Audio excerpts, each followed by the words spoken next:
A chilling, bizarre crisis unfolding in the village of Bahraich in Uttar Pradesh. As night falls, the tranquil calm shattered by one threat. And this is something that the residents did not expect. The man-eater wolves. Experts have warned of possible revenge killings by the wolves as well. In this report, we try and understand in this animal-human conflict.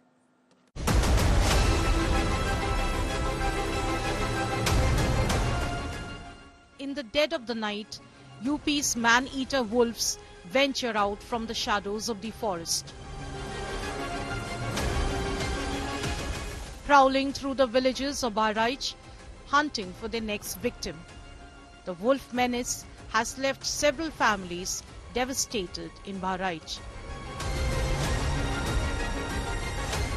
But what has led to the pack wolves to enter human territory? Experts have warned of revenge killing. कई बार प्रतिशोधात्मक भी होता है उनकी तरफ से कि यदि आदमी ने उनके साथ दुर्व्यवहार किया है या उनके बच्चों को मार दिया है तो वो कोशिश करते हैं, कई बार जो है रिटेलिएट करते हैं। अदरवाइज बहुत ही जेंटल और डोसाइल किस्म का जो है शर्मिला किस्म का जानवर होता। Wolves are unlikely to enter human settlements unless their habitat is encroached upon.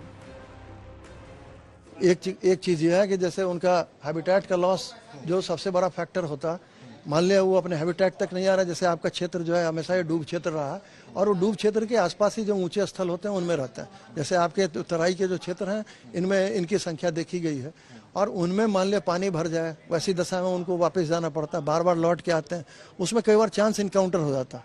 कई बार जानवरों का उनका कोई नियत नहीं होती कि हमें मारना है, लेकिन चांस इनकाउंटर होने से वो मतलब जो है एक बार जैसे उनको लगा कि ये इजी प्रे है तो इजी प्रे के कारण जो है फिर नेक्स्ट टाइम हो सकता है कि वो चांस ले ले।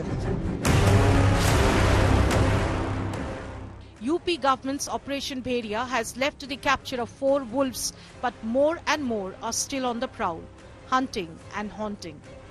Villagers have been asked to take safety into their own hands.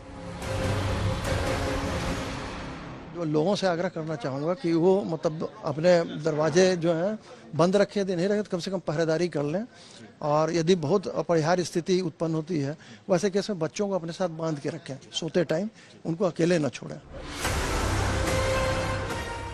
But are the ropes, bricks and walls enough to keep the predatory wolves at bay? Villagers shudder as the sun sets over Bahraich, praying and hoping there is no intruder at their door in the dead of the night. With Samad Shivasta, Bureau Report, India Today.